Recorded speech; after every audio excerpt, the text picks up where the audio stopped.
Who are you?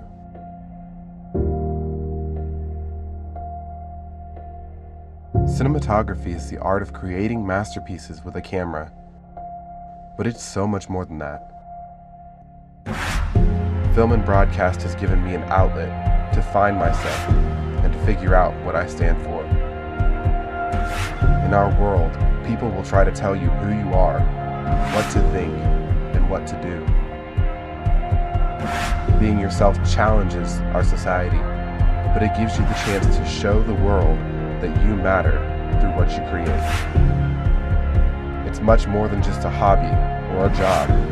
It's a powerful tool. What I create gives me the power to eliminate racism, to terminate misogyny, to destroy homophobia, and to challenge the primitiveness of the human mind.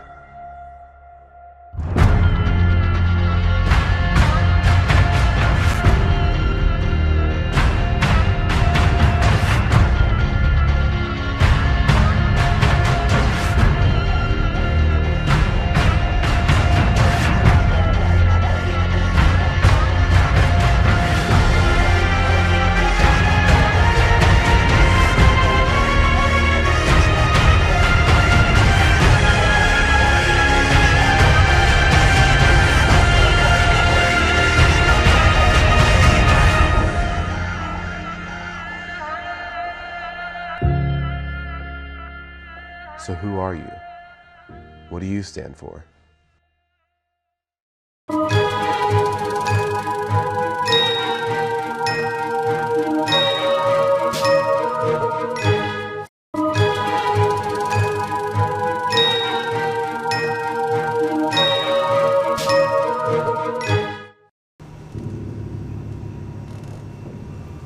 It happened all of a sudden, and then it wouldn't stop.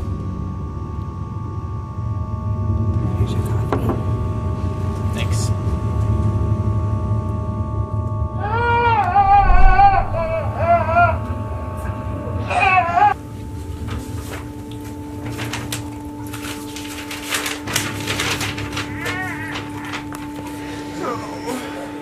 It's okay. No, we're good. Okay. It helped me understand a lot more.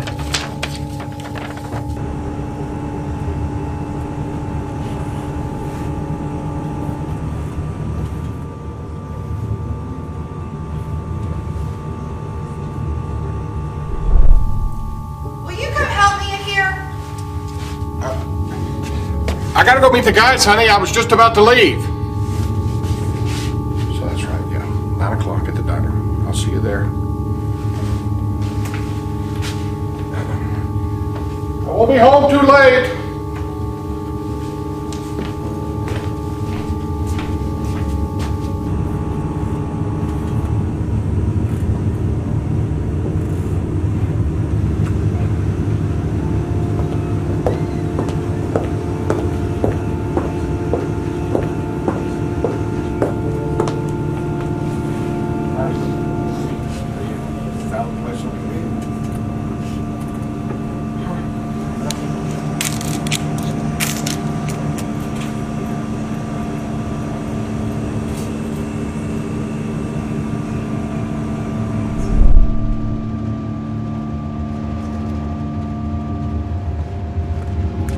Give me your money. Okay. Give me all your money. Here, take it. Just take it. Take it. Get out of here.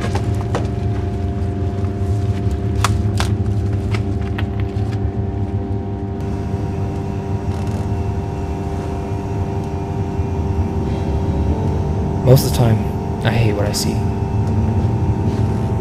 I get you a refill? Yeah.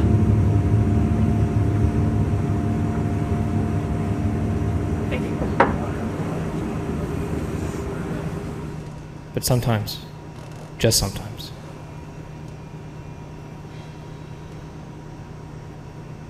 I find a way to help.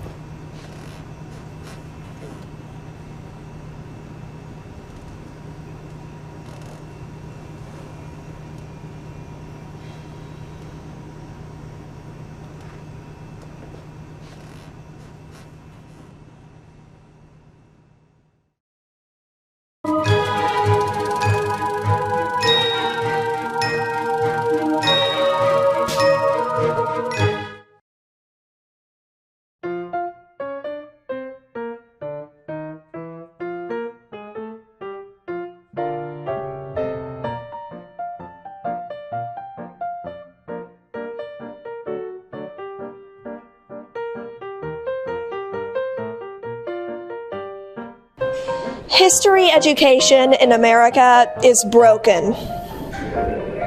According to a national test given to 4th graders in 2010, elementary school students performed the worst in history out of all 7 of their other subjects.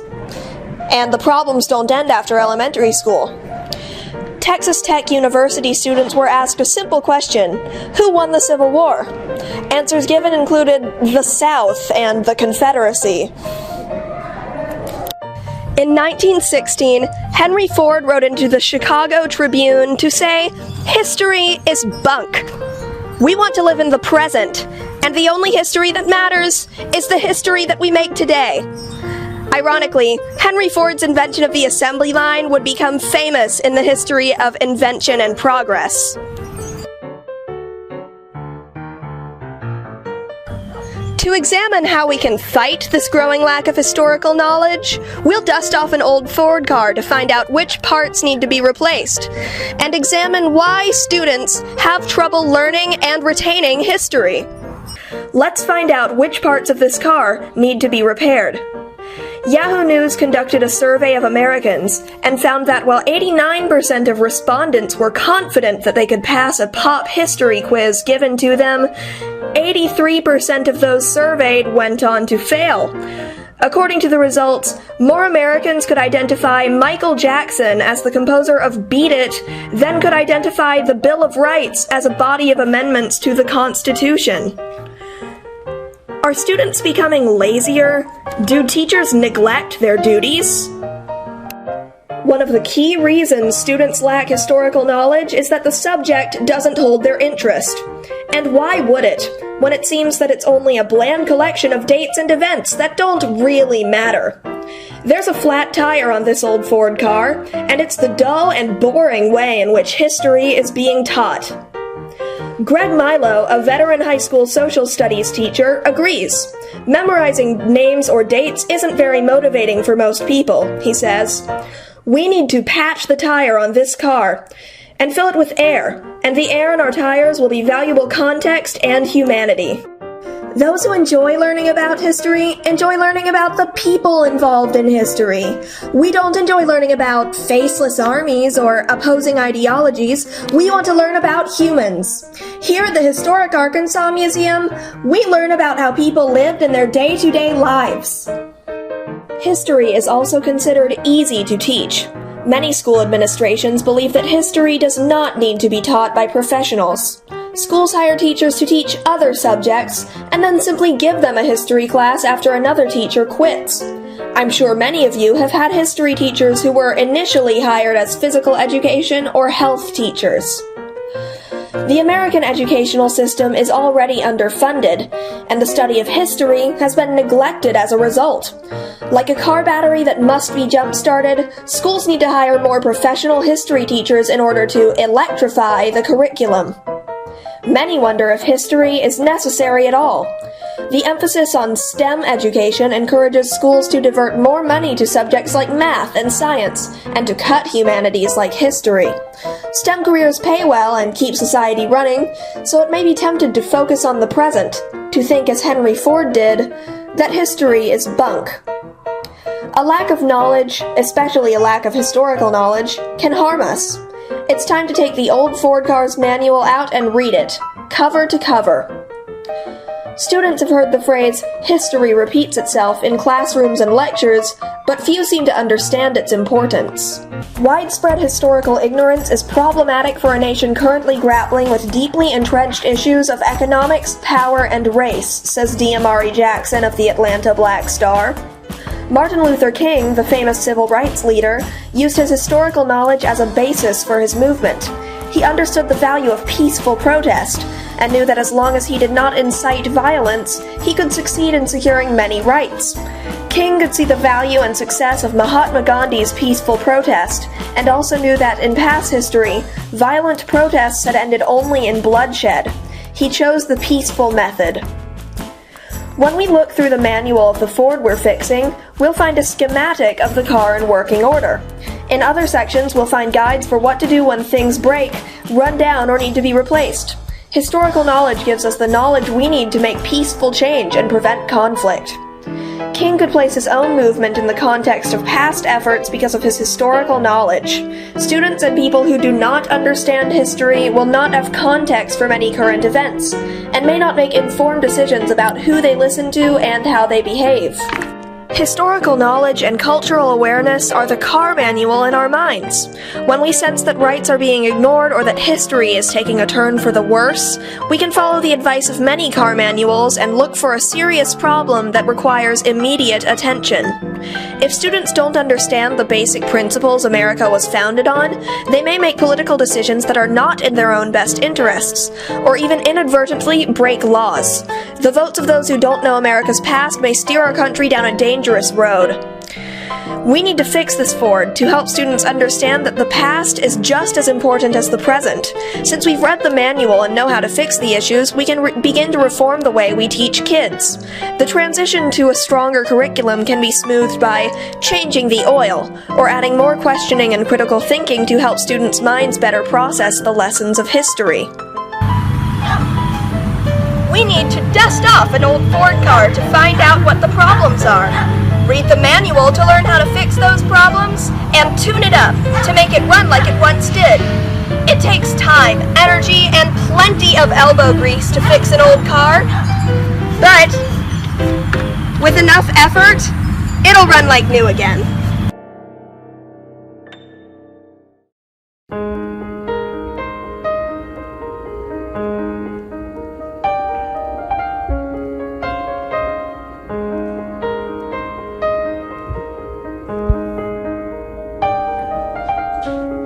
History is not bunk.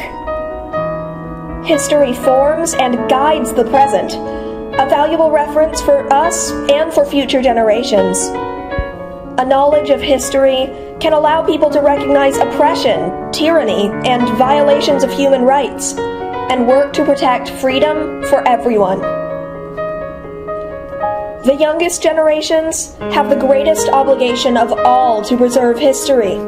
We are the hope for the world, and soon we will be guiding it.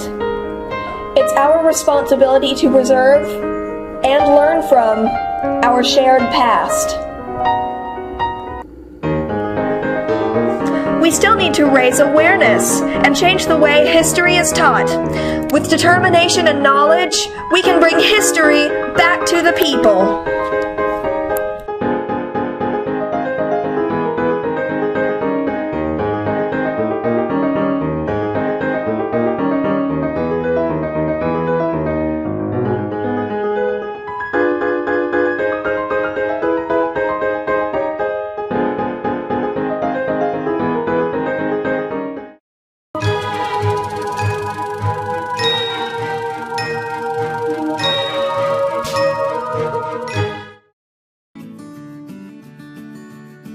So today we have students here from both Westwood Elementaries and Shaw Elementaries. We are working today on basic STEM activities, using coding to program drones to fly specific patterns. My East students here at the School of Innovation have been working on this project for several weeks now, and this is the first time we've been able to put it out for the public, so it's a really great opportunity. We have girls here from 3rd through 5th grade that seem to be really enjoying the work that they're doing today. Pretty much we're trying to get girls, especially at a young age, to be interested in STEM careers. So we decided that if we can get them interested at such a young age and get them to start coding and start flying drones, maybe they can have that interest as to when they grow older, they can pursue those careers in STEM. People that have been working on this project for me are female students. And one of the things they wanted to do is reach back down into the community of female students here in Springdale, Arkansas that they can work with. They're looking for mentor opportunities with these younger students. The reason why we're primarily focusing on the female students is the fact that STEM careers have been in the past primarily full of male participants. And what we're trying to do is instigate a new kind of pattern or path for our female students to follow as they move into that professional career path.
dust of many decades.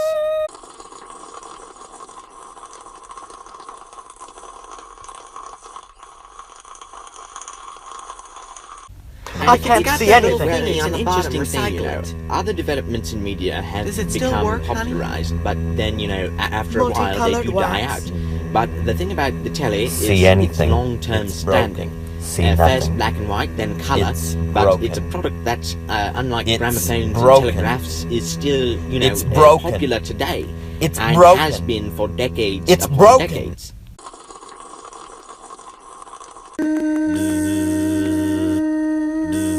We can buy a new one.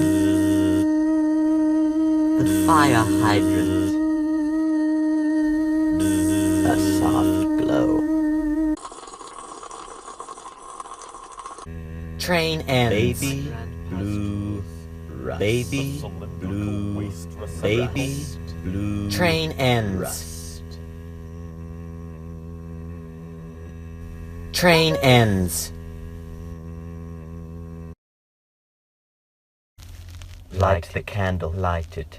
Light the candle, light it. Light it, light the candle, light it. Light it, light it. Defunct.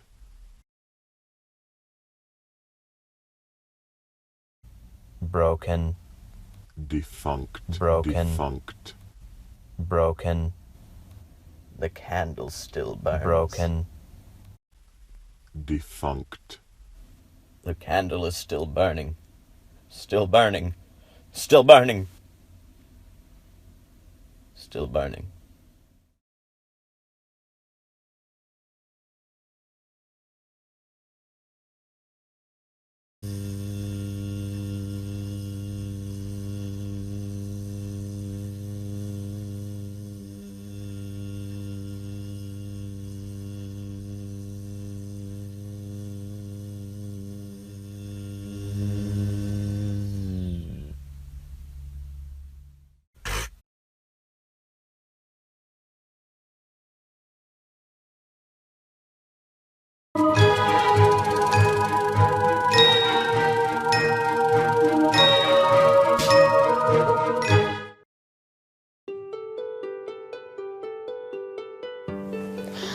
I get sick more often than other kids.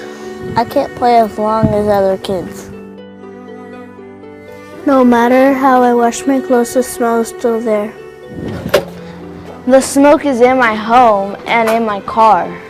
Secondhand smoke increases the risk for stroke by 20 to 30%. Stamp out smoking for your health and mine.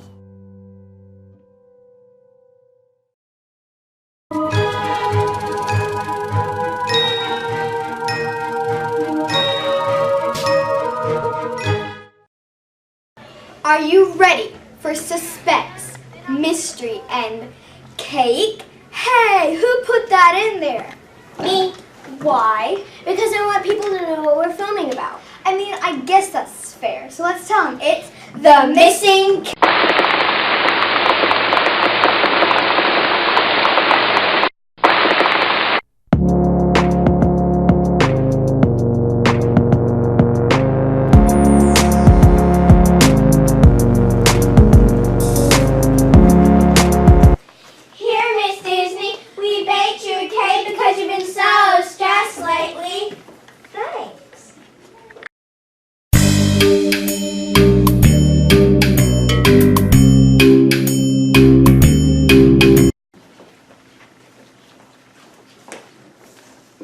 Finally, responsible students are here. Maybe I will have some cake.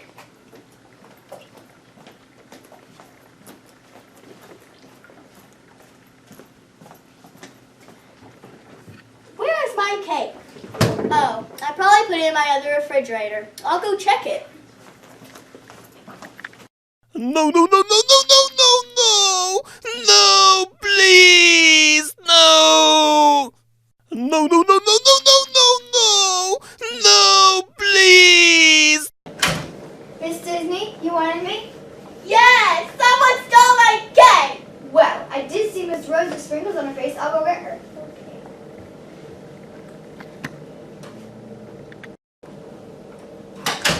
Here she is, Rose. Did you take Miss Disney's cake? No, I did not. The sprinkles on my face are from a cookie my student baked for me.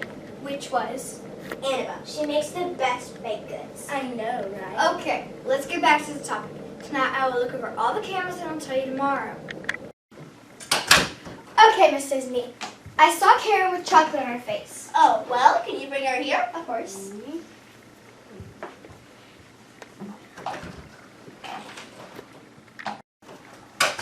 Here she is. Karen, did you take Miss Disney's cake? No. This chocolate on my face is from a brownie my student baked for me. Fine, but we're on to you. No! That was my last piece of cake! Annabelle, call this legend right this minute! Yes, ma'am. Oh, it's Annabelle. Not doing too great. Miss Disney is having a moment and we need you to come right away. I'm here. Oh, I forgot I have this thing. I gotta go. Bye. I guess we found the culprit after all. I guess so.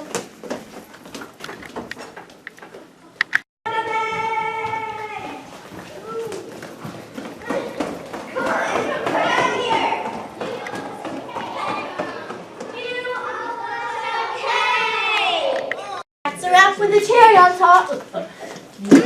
Cherries? Is on top of ice cream? No, I didn't mean literally. Oh. Well, are we going to have some sort of sweet snack? Well, I do have that chocolate cake Miss Blanchard baked.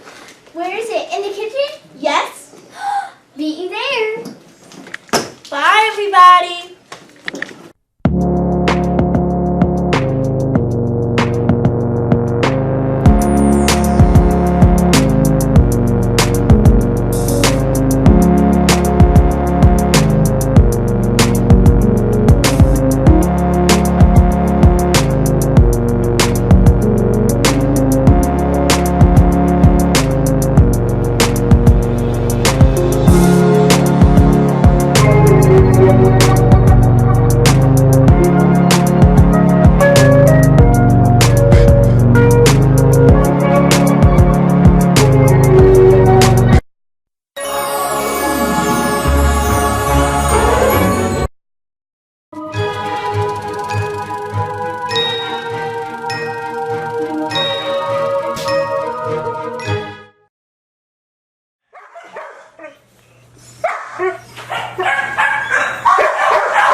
It's ordained for us to be able to work a dog, and I love it. It's a beautiful thing. It's a godly thing.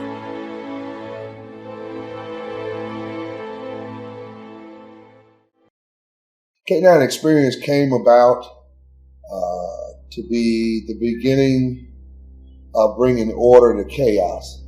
I just felt like that the true essence of personal protection was being lost in dog sports. So I wanted to do something different. I wanted to bring a new or an old school flavor back to protection dogs. And so I started training dogs on my own. But I hadn't officially started K9 Experience on paper. It's only been about 10 or 11 years. I met Calvin when he was 13 years old. He came to me and he wanted to work with dogs, and I wasn't keen on having a 13-year-old get bit by dogs. So what I did was I sent him home on his way. His cousin brought him out to meet me. We had a nice time, we talked, and I loved him. I loved his passion. He came back again when he was 15, and then again when he was 16. And when he was around 18, he came around when I was sick with cancer. And he learned enough to help keep my business afloat. And indebted to him for it, and I love him for it. And he's almost son-like. He's just a real good spirit and a humble person. When I first got here, I was probably, I had to be 19. Yeah, I had to be 19. It was 2013. Started here. I was showing up every Saturday. That's the only days that Cecil trained out here.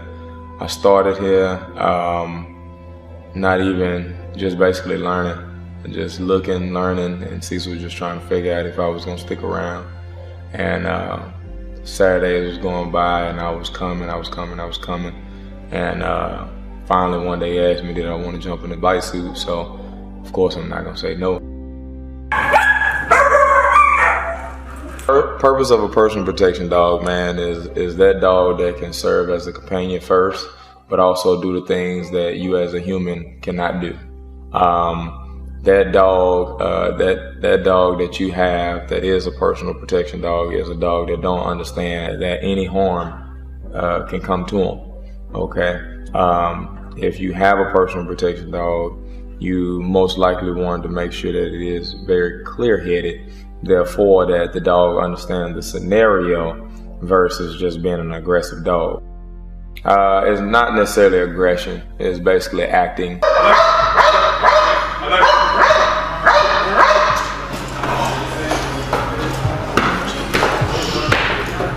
So just because a dog don't understand what human feelings are, we're able to teach them that, hey, if I, in this situation, I want you to display it this way, right? So I teach the dog how to bark, bark at an object or bark at food, bark at myself, and then as far as the biting go, I teach the dog to play with equipment, and that's all it is actually playing.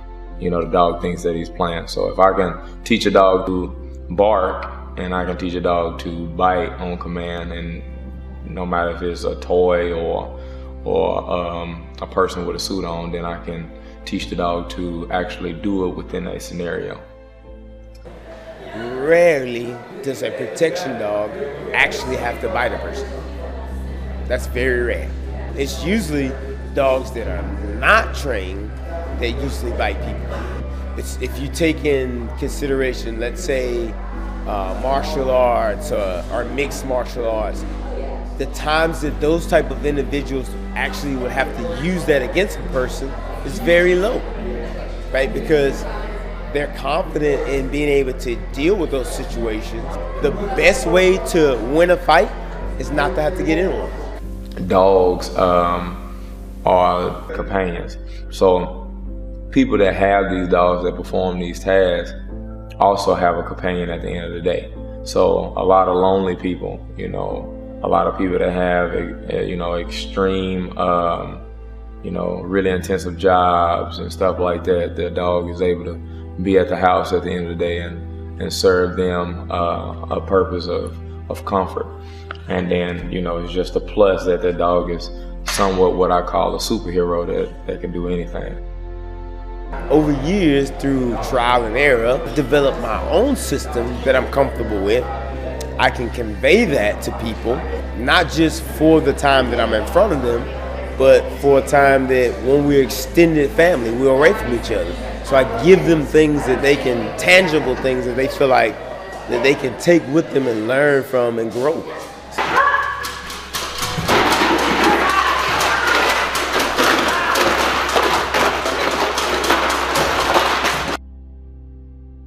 What I'd like an everyday person to know about canines is that outside of being our friendly neighborhood pets, outside of being a law enforcement narcotic dog or a executive protection dog, that these dogs all have love to give, and they're more willing to work for you the more that they love you.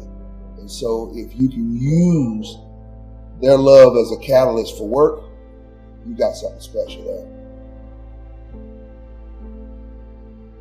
Oh man, it means so much to me. Can you imagine a world where you wake up and go to a job and you're happy to be there, My grandpa once said, a good dog is better than a bad woman. And if I can wake up to a good dog every day, man, I'm in tall cotton. It's most definitely something that's addicting, but it's extremely hard. And as long as you want to, push forward and you got the motivation to do something, you can most do it. You can most definitely do it through your passion, but you got to, always have an open mind and to wanting to move forward.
ini arka mana bayin marangin chinawa kege ilawa kanan chizay logo gime kami kajar baliat I majari re ni ju akai chalok rege icap chala kege I muni nagar chino kada bayin marangin chala kamani kanana gaya ngan lama ko ngan yada kay chino untada arpagien marang chuan nunuk chuan ran ngay chala meneni kamane ibalaga amen angai ibu amarongun jangan nay chilu imro lo chuan ran remaja rek kanagi dok akair kanagi dok nunuk kendo yene me yen chargo yen ko rolla mean kamenudi yen ko me lal ko chedre ko bai pendo nim kemi ko balo ke per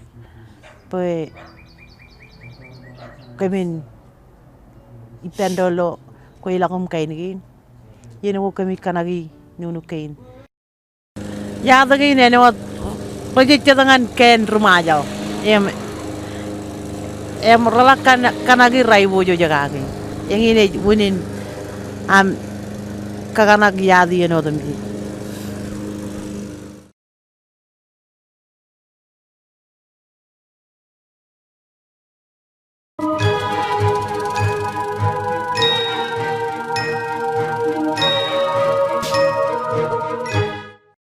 Also, not only more about gel coat. Don't you call in the... More importantly, he knew what he was talking about.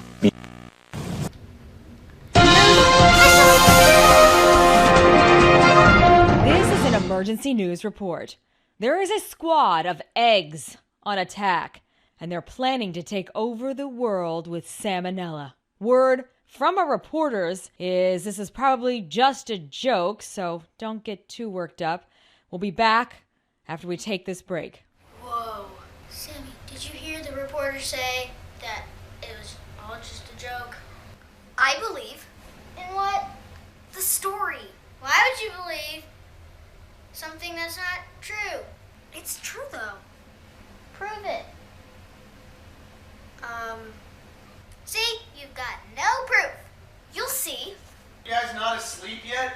Go to bed. Yes, sir. Sure, Dad. Guys, wake up! I made you some breakfast. I've got eggs. Coming, Mom. Hello, friends. The eggs? The eggs are moving. They're really real? Where's our mom? Let's just say she's in a secure location. But don't worry. We mean you no harm. We want to turn your mother, though, into a salmonella mutant. What do we do to save her? Well, the only thing left to do. Yo, boss. What are you doing here? You're supposed to be in position. Well, you know, we've been training for a really long time, and I really need to go to the bathroom. Right now, Ziggy? Yeah, it's kind of an emergency. Okay, shoo. Thanks, boss. So what was I saying? The last thing that you need to do? Oh, right. Fight! That was easy. You've gotten 1 out of 12 done. Bring it, Egg! I want to throw an egg. Good job, Sammy!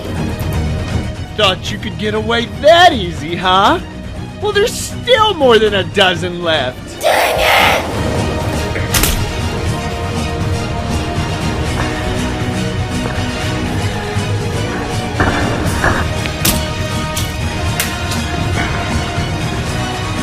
They're defeating us! Bring them out boiled! Is that it? I think so. Yo, guys, I'm back from the bath. I think that's it. Oh, good morning, guys. You hungry? You want some eggs?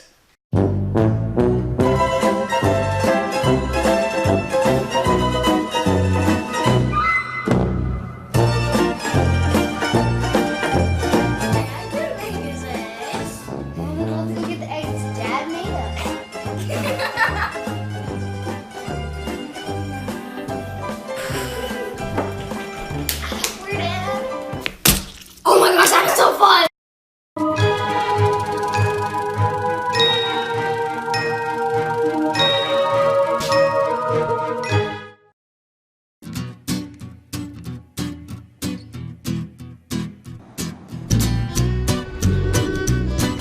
We're in the Old State House Museum. We're Arkansas's first state capitol building. It was constructed from 1833 to 1842. Took 9 years to build.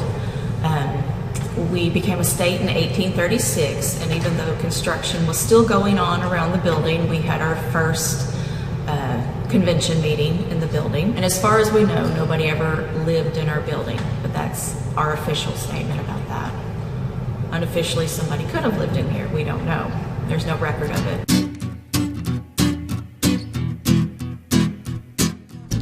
He was my great-great-grandfather. He was brought up after the Civil War. When the war was over, there was some kind of a big meeting they had in Little Rock. He was very unpopular because the people all thought that he was a Yankee, and he wasn't. He was not a Yankee sympathizer even. I mean, he was for the South, being the South. So he had an uphill grind. When he was appointed by Lincoln, he wasn't elected. He never would have been elected, I don't think, because they didn't like it. And actually, he had a very hard job trying to reorganize Arkansas after being in this war. He did what he thought was right for Arkansas and good for Arkansas.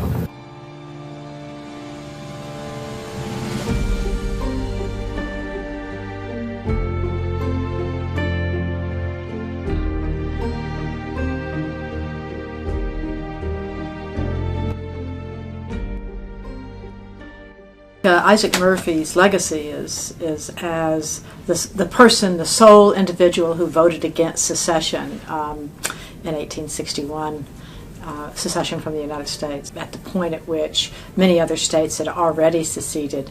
Arkansas had called a secession convention, and in those sorts of conventions, delegates to the convention campaign, insofar as they did campaign, on the basis of how they would vote on the question.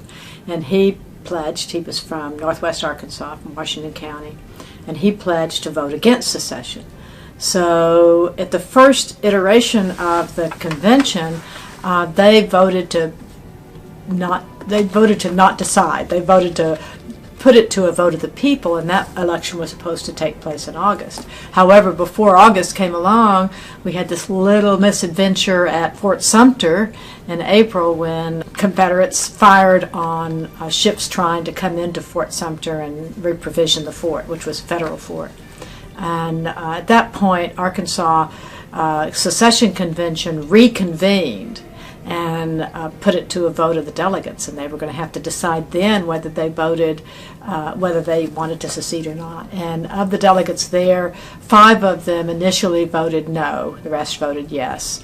And David Walker, the chair of the convention, implored them to be unanimous, because it was an important question, whether to secede or not. It's going to have all kinds of implications. So all of them except Murphy agreed to change their votes, their no votes, to yes, and he stuck with it. And he stuck with it for a couple of reasons. One thing, he had been elected as an anti-secession candidate, delegate, and so he stuck with his principles.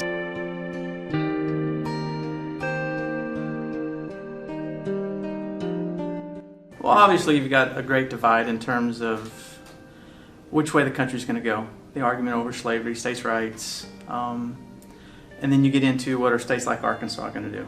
Are you going to join the Union? You really can't stay out of it. So the debate as to either join the Union or move with the Confederacy. Isaac Murphy finds himself in a unique position in that I don't think there's any real way to pick a winner. You want to be on the winning side, but somebody's going to lose. But I think it speaks to his power of his convictions. It's something that he's willing to believe in and stand for. I don't know many people today that would stand that kind of abuse and that kind of pressure and still not change their choice. So I think it's one of those stories that you read about and you wish that you could be that brave to stand for something like that.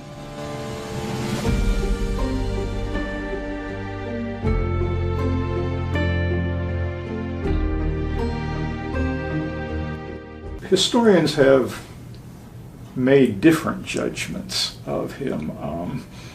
Thomas Staples, an early historian of the Civil War and Reconstruction, a member of the Dunning School of Historians, who are very critical of Reconstruction, treats Murphy very harshly. Most historians, though, I think have come to credit Murphy for sticking by his convictions and being governor under the most difficult circumstances. He becomes governor in 1864, more than a year before the war ends. He's the loyal governor of Arkansas. There's also a Confederate governor at the same time. Theoretically, he's the governor, but his authority doesn't extend very far past Union Army lines. Where the Union Army is in Arkansas, that's the part of Arkansas Murphy has any authority over. You might sort of call it Arkanistan. It's a lot like modern-day Afghanistan, in which where the American Army is in the large towns, it and its local allies are in the control of the immediate vicinity, but the countryside is overrun by their enemies. So Murphy's authority during wartime doesn't go past the major towns where the Union Army is, and the Union Army doesn't do much to expand his authority or expand its own control of this chaotic, anarchic Arkansas.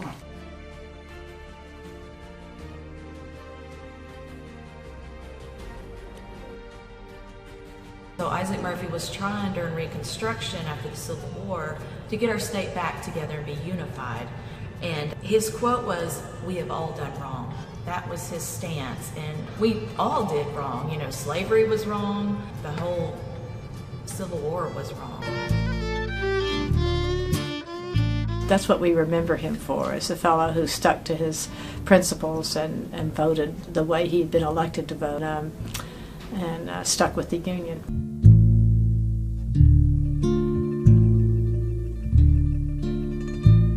I know many of us would rather have a good reputation than go through some of that. So he sacrificed a lot for what he believed in. And that should be an encouragement to all of us that even at the end, I mean, he ends up becoming governor of Arkansas. So the willingness to take a stand despite what's coming, I think is a message for all of us.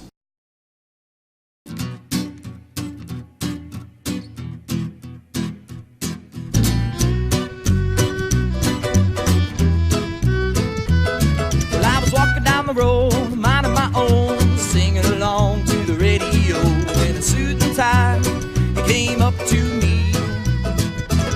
He said, "Hey boy, get a job, join the force of the working kind." Well, I said no, I think I'll keep my soul. It's un-American to think for yourself, to want something else. But I don't care, 'cause I'm a radical and I speak my mind. To think for yourself, to want something else. But I don't care, 'cause I'm a radical and I speak my mind.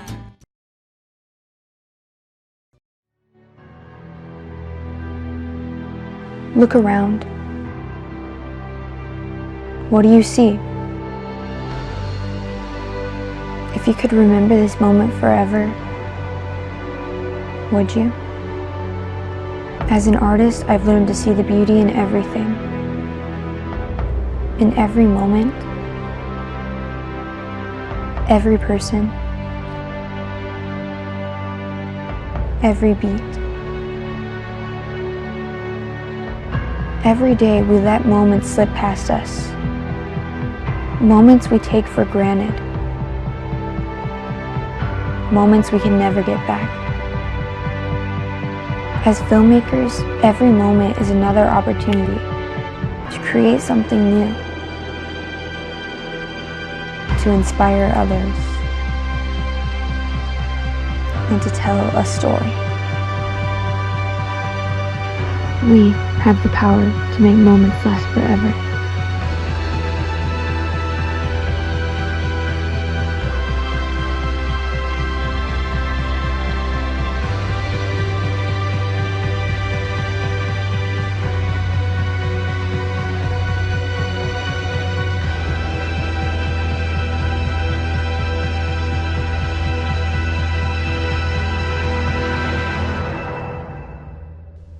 Live in the moment.